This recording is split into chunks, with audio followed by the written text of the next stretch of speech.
What's changed in the last 3 or 4 years in your business? So I think say in the last 3 or 4 years is just really understanding the power of investing in real estate, right? Hmm.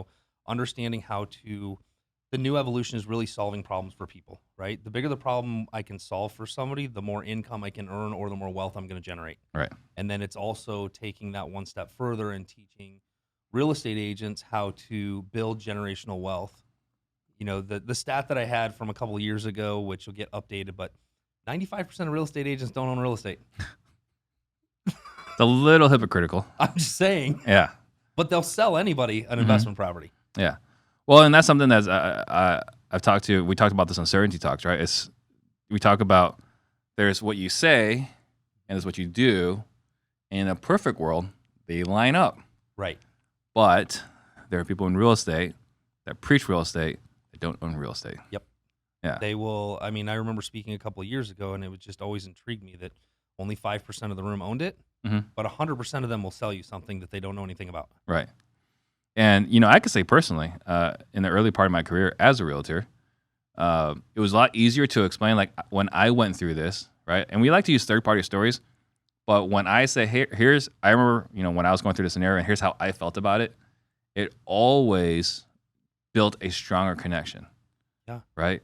Versus like, so like this is what we're supposed to do. Right. Yeah. So you notice that 95% of people don't own real estate. So then what did you set out to do?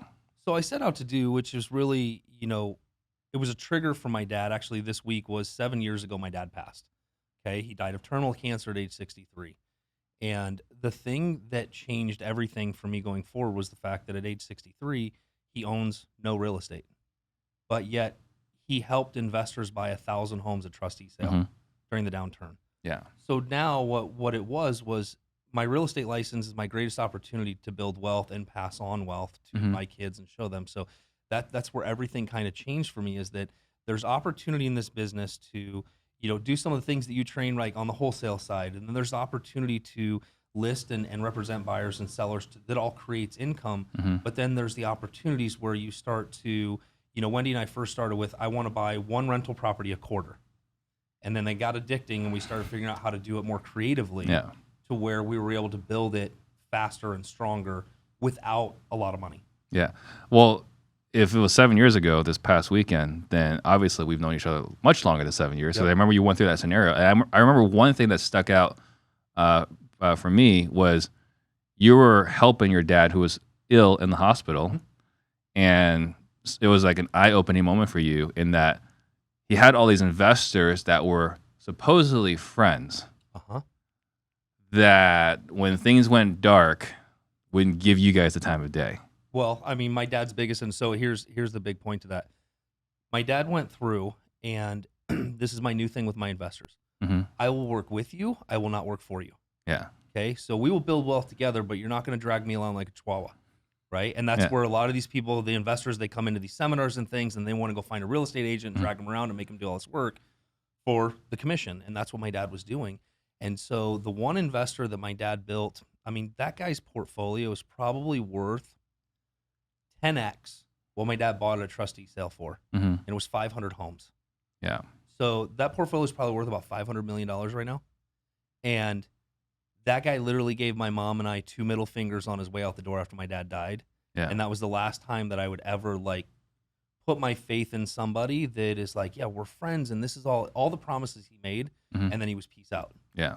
And then I really, really did really well at Barrett Jackson this year because I walked right past him Mm-hmm. and I didn't say anything. Yeah.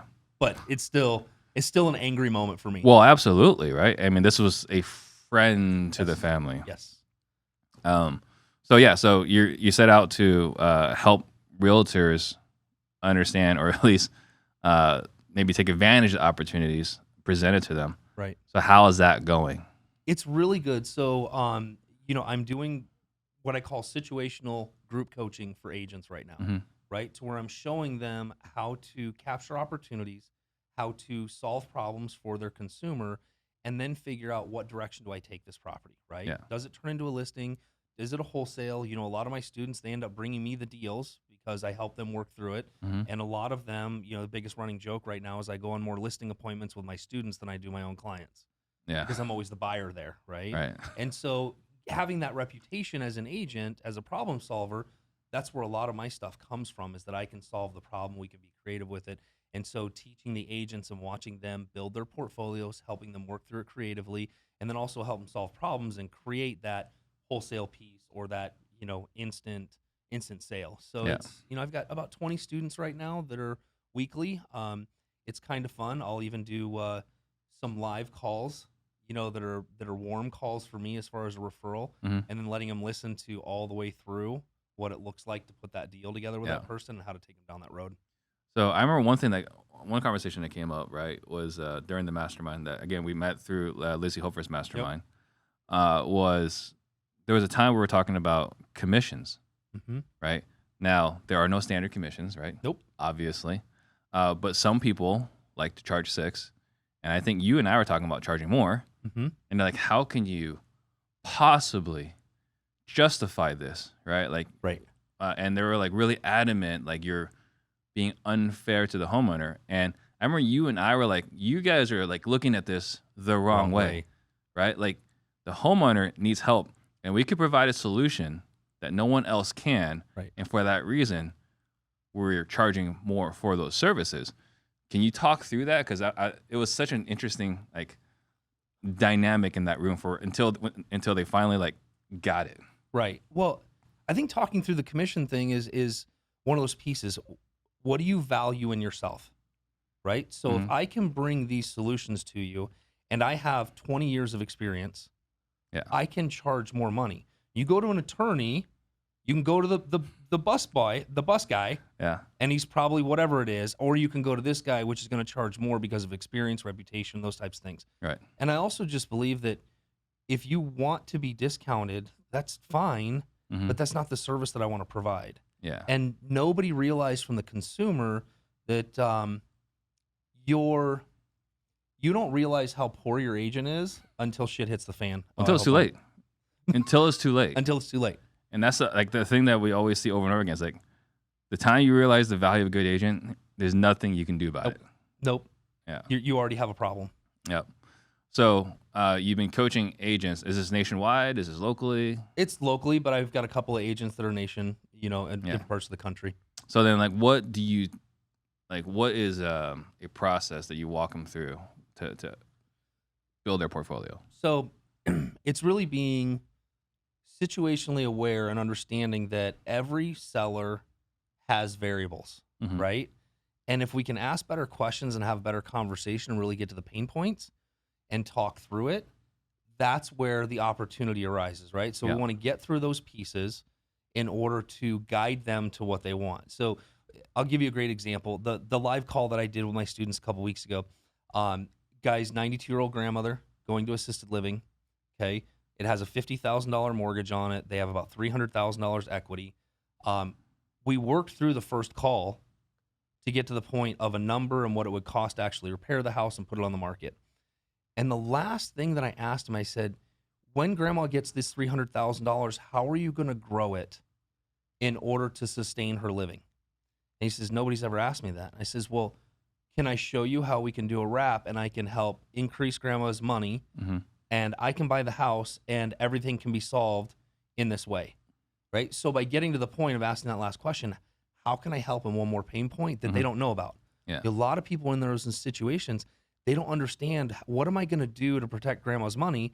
And one of the reasons that it's so near and dear to me on that is that my 92-year-old aunt, I never thought she'd live to 101, and it cost our family $7,000 a month for her to live 10 years. $7,000 a month? A month for her assisted living facility. Wow. Uh-huh. Yeah, I didn't know Getting old is expensive. I had no idea. Yeah, it's ridiculous. So same thing with him. He was going to be about $5,000 a month for grandma. So I'm like, well, what if we can grow this by an extra $20,000 a year at this interest rate? And so that's how we solve the problem. So it's getting to that point and trying to figure out what solves the greatest problem. Is it an all cash out? Do you want to put it on the market? And then also the other thing that I'm really teaching the students, which is always hard in this part of the business, is what does it cost to renovate something? And how do you determine what that cost is? Yeah. Right. And I have the secret weapon, right? Because my wife's the general contractor. and she's done almost 1,000 renovations to date. Wow. So